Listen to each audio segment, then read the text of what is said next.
Hi, I'm Nilus Mattive with Money and Markets TV. The past couple weeks I've been talking about ways you can save for retirement while at the same time reducing your tax burden.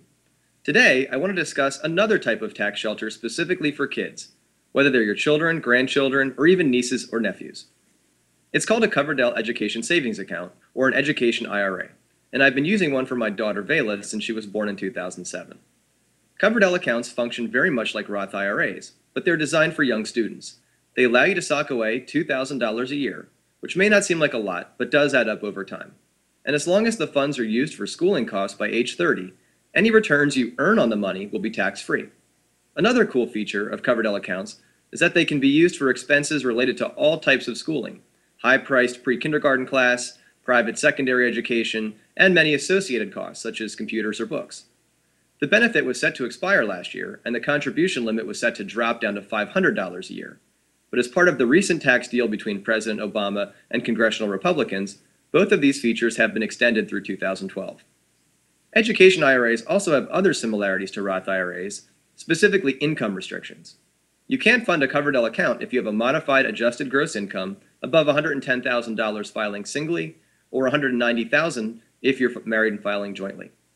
But here's where you can get a bit creative. Even if a child with no earned income can contribute to a Coverdell. So if you're above the income threshold, you can just gift the $2,000 to children under the Uniform Transfer to Minors Act, and then they can put it in the accounts themselves. Yes, it's a technicality, but if it works in your favor, go with it.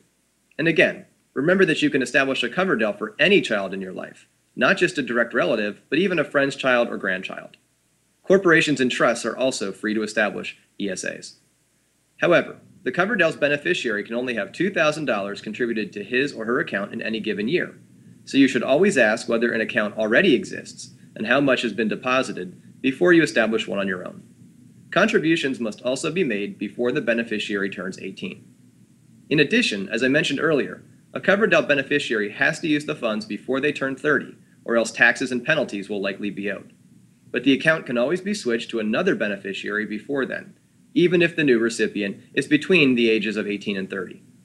Bottom line, a Coverdell account doesn't give you the same potential for tax deductions as you get with a 529 plan, but it's still a unique way to sock away a little extra money for someone special. And Coverdells can be fully funded in addition to 529 plans. So if you're an aggressive saver and planner, they are definitely worth investigating no matter what. If you're interested in establishing a Coverdell, just check with your regular brokerage house or other financial institution. Most offer them, and it's just a matter of completing some simple paperwork. But remember, you only have until tax day, April 18th, to open one for the 2010 tax year. I'm Nilus Mattive for Money and Markets TV. Thanks for watching.